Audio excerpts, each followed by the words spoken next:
Okay, in the last video, we dealt with linear triads, meaning across a line. In that case, the line was the string. In this video, we're going to be detailing layered triads. So that is going to be the strings, yes, but it's going to be 3 strings in a row. We'll be detailing the triads available, how to memorize them, and then where to find them. We will be referencing specific things from the first video. So if you have any questions about triads, in particular the major triad, where it comes from, detailing the chromatic scale, major scale formula, and then the major chord, you're going to want to refer back to the previous video. It details a quick, easy way to memorize what notes are available on the specific strings for harmonics, in aiding our memorization as to what chords are available to play.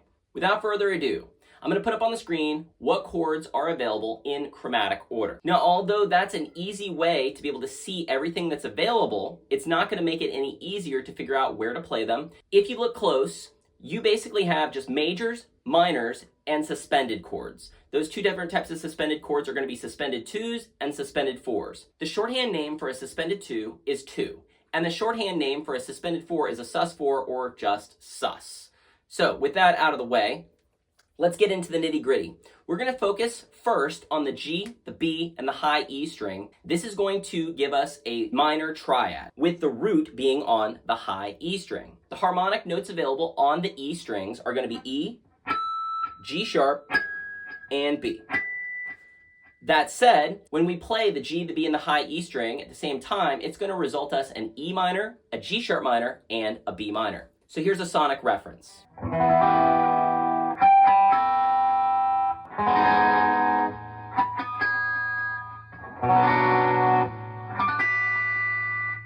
Moving on, we're going to go to the D, the G, and the B. This will give us a major triad, with the G string being the root. Our G string is going to have a G, a B, and a D. So, when we play, we will get a G major, a B major, and a D major. Here's a sonic reference.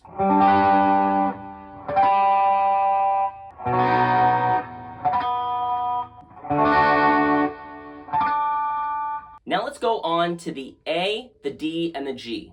This is going to result us in a suspended chord. Depending upon which string you look to as the root, you will get one suspended chord or the other. We're going to look at the G string as the root first because that's where we came from. And just to recap, you have a G, a B, and a D. If we look to the G string, we are going to get a simple suspended 2, resulting us with a G suspended 2, a B suspended 2, and a D suspended 2. So here's a sonic reference.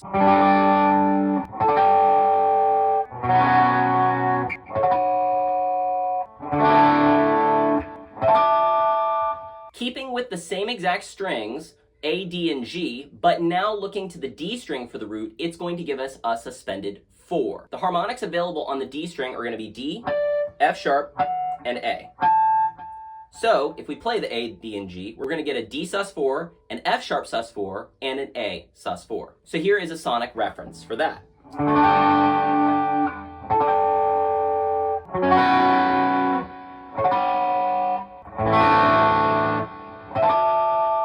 Moving on to the E, the A, and the D will also result us in suspended chords. However, depending upon which string you look to for the root, is going to give us either a suspended 4 or a suspended 2. Let's start with the D string as our root because that's where we came from.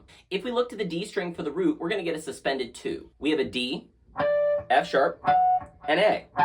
So that will result us in a D suspended 2, an F sharp suspended 2, and an A suspended 2. Here is our sonic reference.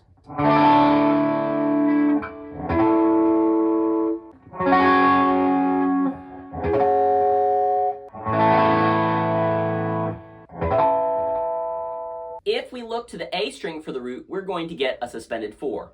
On the A string, the harmonics available are going to be A, C sharp, and E, which will give us an A suspended 4, a C sharp suspended 4, and an E suspended 4. Here's sonic reference.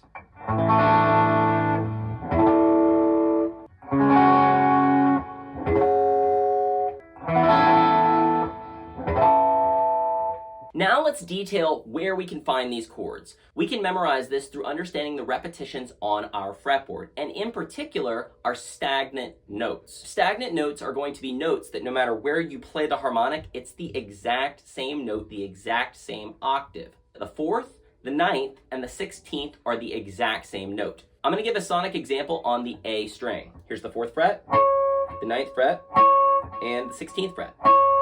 So if we go to be able to play, say for instance, our suspended chords on the 4th fret, A, D, and G, they're the exact same note, the exact same register, the exact same chords, everything. That's not the only place. We also have the 5th and the 24th fret. Now, not everybody has the 24th fret, but just in case, here it is on the A string 5th fret and the 24th fret. That will give us the exact same thing. So again, if we do the chords, they're going to be the exact same note, the exact same octave, everything. Be aware that there is the same note, but in a different octave somewhere else, and that's going to be on the 12th fret. This note at the 12th fret is going to be the exact same note as the 5th and the 24th. It's just going to be a lower octave. And here's the 12th. So it drops down lower. That said, if you played the chord at the 12th fret, it's going to be the exact same chord, but just a different register. Other stagnant notes that we have are going to be on the 7th and the 19th. So here is that sonic example. So if we play the chords, they're going to be the exact same thing. There is another note that is going to be the exact same, but in a different register as well, and this time it's going to be higher, and it's going to be at the 3rd fret. So this note here at the 7th fret, 19th fret, are the same as the 3rd fret.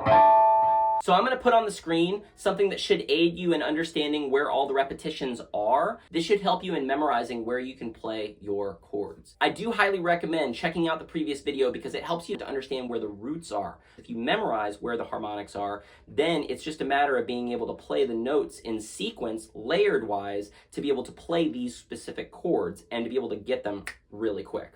Make sure you stay tuned for the next video because we're going to be going into major scales that are usable on our fretboard via harmonics and how to be able to play in different keys that don't present their major scales 100% across your fretboard. With all of that said, if you found this useful, make sure that you hit the subscribe button, share this out, like the video, make a comment. You have a fantastic day. I'll see you later.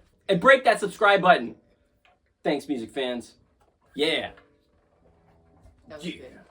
Girl. You should edit that one out. No, No, keep it. And that's a wrap!